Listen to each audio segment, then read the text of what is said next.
This one is going to be about debt. First, what is debt, right? I think we all get the basic concept that with debt, you're borrowing some money and paying it back later. That's it. But if you could rewire your head into what debt really is, you're giving away your future for the now. That's what debt is, right? Let's fast forward to you being an adult. You've got a wife, you've got kids, you take on debt. You are promising to toil away, to labor away in a cube, on a construction site, on whatever it is that you do, underwater welding. You are going to do that to give back tomorrow so that you can have something today. Sometimes that's a good decision. Oftentimes it's not. I think of it a little bit like a video game character in an RPG, if this makes any sense to you. You can buy things in this RPG that are quick hits that work for the now, and you can make real investments in your character. Those real investments in your character that might be worth taking on debt for could include a house, it could be your education, it could be something durable, maybe you're starting a business. These are things from which debt might be okay. Debt is never a great thing, but it is sometimes a viable option. There are other things that you can take on debt for. Vacations, restaurant food, clothes, all the little niceties of life. And that's a mistake. You're far better off running in advance, having money so that you can do these things instead of financing, like giving away a piece of your future, a promise that you'll toil away and kill yourself so that you can pay off this debt. That's what it is. There's 3 kinds of debt.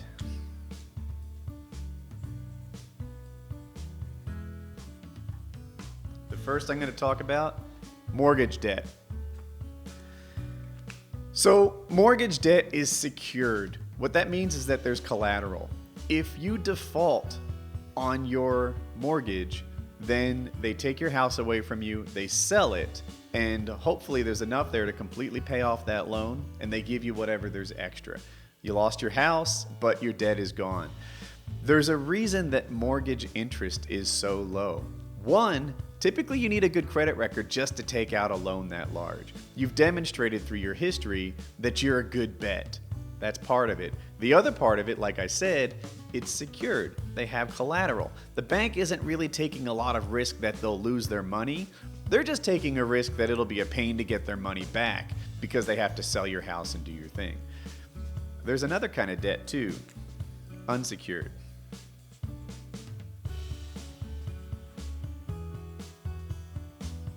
Or credit card debt. Credit card debt, you know what that is. It's unsecured. When you buy a toy, a game, restaurant food, a vacation, your bank can't sell that and get their money back. There's typically no collateral with the kinds of things that you buy with a credit card. And that's why the interest on credit cards is so much higher than it is on a mortgage. For a mortgage, nowadays, you might expect something like a 4% interest rate. For a credit card, you could expect something in the 20s, high teens, high 20s. There's your range. Why is it so much more? Because the bank needs to earn so much money that they can make up any losses they have from the people who don't repay it, from the people who go bankrupt and fail short of their obligations. It's unsecured debt. And there's one other kind of debt that is technically unsecured, but they secure it with your life.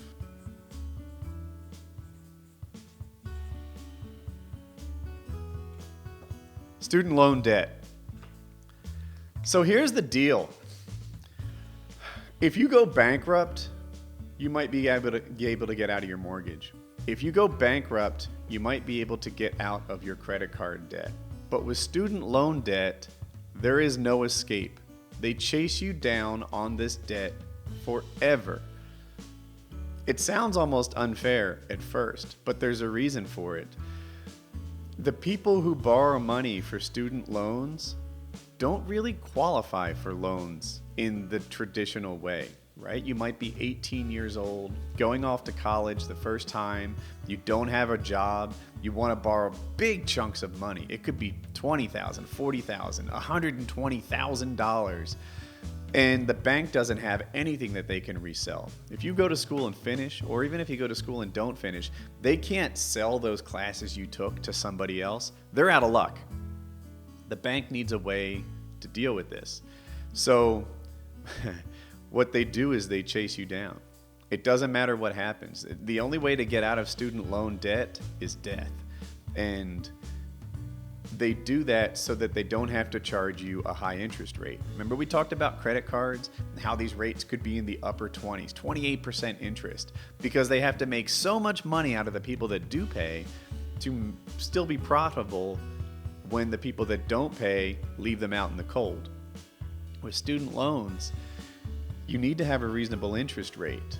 If you were to make this system up yourself, there isn't really a better way.